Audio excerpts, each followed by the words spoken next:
lip service. Iowans want to hear the essence of the candidates' thinking on the issues that the voters care about. So today, this is a uniting call for candidates running for president. If you want our votes, then tell us how you will move to help assure that our kids will succeed. We are challenging the candidates to lay out their ideas, give us a plan for our public schools. Let's debate them, discuss them, and let's go to work. Thank you very much.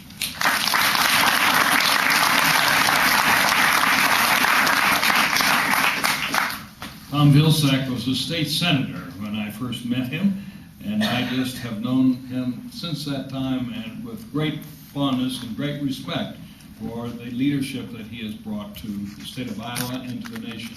Our next speaker is former Governor Tom Vilsack.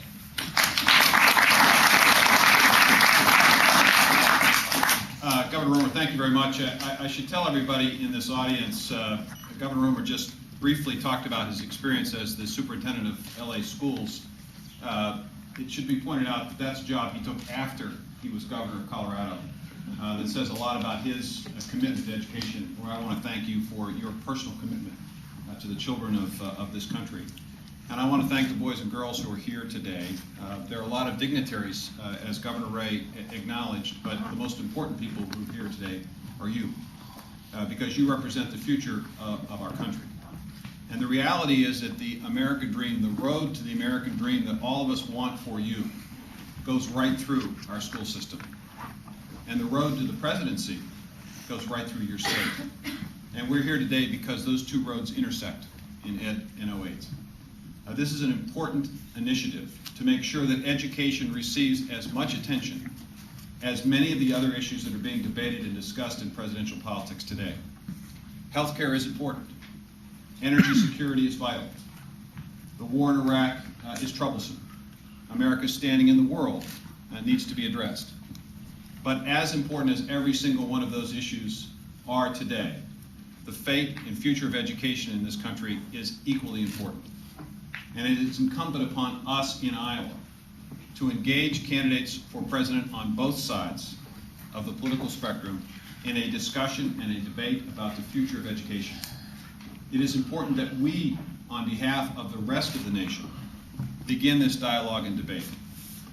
We have an important responsibility to these children, not just to ensure that our schools are as good as they need to be, but to make sure that our national leaders understand the importance and priority of education. I'm certainly supportive of Ed in 08 and of the Strong Schools in America program, and I'm pleased to be part of this program today.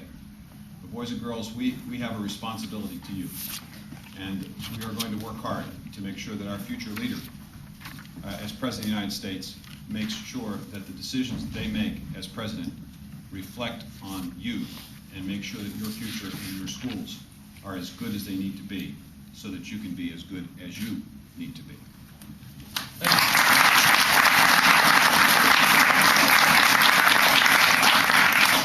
In each of our states, we have a very strong local team. And part of them have spoken to you, but there are others in the audience, and I want to briefly introduce. Janet Adams is the chair of the Iowa College Student Aid Commission. Janet, would you please stand? And would you give her a hand, please? Tom Baucom is former Des Moines Community School District Board member. And Nancy Finn is an English teacher of East High School in Des Moines. Nancy. Phil Rader is a current member and immediate past president of the Des Moines School Board. Carl Seffel, founder and CEO of ROI Marketing Service. Rose Baquez is a member of the Board of Regents, State of Iowa. And Phil Weiss, Representative Phil Weiss, right here. Sophia Kane is the teacher at East High School. Sophia. And we also have with us State Senator Apple, Vice Chair of the Education Committee. before we close, I'd like to give the press or anybody else an opportunity to ask any question they might want to ask. Governor Romer, wouldn't it be more effective to get people to pester their local school boards to improve their local schools rather than spend this degree of attention on presidential candidates? Yeah, let me repeat the question. Would it not be more effective to work on local school board members rather than people running for president? Let me say, in this campaign, we want action at all levels. We want every community to take these issues and say, what is it we need to do in our local community and address school board members? We want them to address the state government and state representatives and senators and say, this is what we want to have happen here. But at the national level, it's just obvious that if we're going to compete in a world against nations that are absolutely pushing us very hard, we need to have a national policy on education. And the federal government, we do not want them in a way in which they're our local school superintendent. But we do want them as clear partners in education. Frankly, because of the way tax bases are distributed in this country, we need the federal government to bring some equality and some support for education, even though it's a minor portion.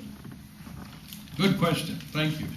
You have an ad campaign. Are we going to see commercials on this subject here in Iowa soon? Yes, let me describe. The campaign, first of all, is e-based. You'll see Ed in 08. If you will look up our website, www.edin08.com, you'll see a very extensive e-based campaign, web-based campaign. Secondly, we'll have troops on the ground, like we're doing here in Iowa. Third, we will work with many associations, the Chamber of Commerce and many others throughout the country. Fourth, we will do advertising, both online and on the web and in the regular print and televised media. Now, we have a budget of up to $60 million, but that is a big country, and we need to be very careful about how we use those funds. And this is a long campaign. We have 15 to 18 months to go. But we intend to be very serious about it, and it is, I thank these two foundations for putting the money on the table. We will have paid advertising, but it will be, it'll be appropriate. Governor? Yes. Have you spoken with any of the candidates yet, or what are you hearing? We have, and again, our staff is half Democrat and half Republican. The executive director, my close partner, is a Republican. I happen to be a Democrat. Ken Mellon, former chair of the Republican Party. I'm the former chair of the Democratic Party. It's strange bedfellows, but we are writing joint letters to each of the campaigns. We're sitting down with the campaign staff and with the candidates when they're available. And we're saying we want to talk with you about the issues that are on the table. Now, we do not expect candidates to be to take our formula and be accepted as a prescription. We want them to put their own ideas into this. They're going to have differing views, and that's healthy in America. We want to have that debated throughout the nation. Let me tell you the real meat and potatoes issue that I find in Colorado. I meet family after family on the street that are worried, are my children going to be able to afford the house I raised them in? Are my children going to be able to put their children through college based upon the jobs that are going to be available?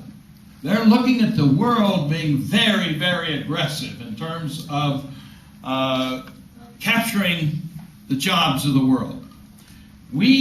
As I hear the immigration debate, I hear us wanting to write an immigration law. State of California quoted itself saying, if we don't import talent, we can't keep our economy going, yet we have 1 million dropouts a year. What kind of a nation is this? We live with that kind of dropout rate, and yet we have to import talent. That's the kind of question we got to face in this country. It's a critical question, and we've frankly become somewhat comfortable, and we need to get rid of that discomfort.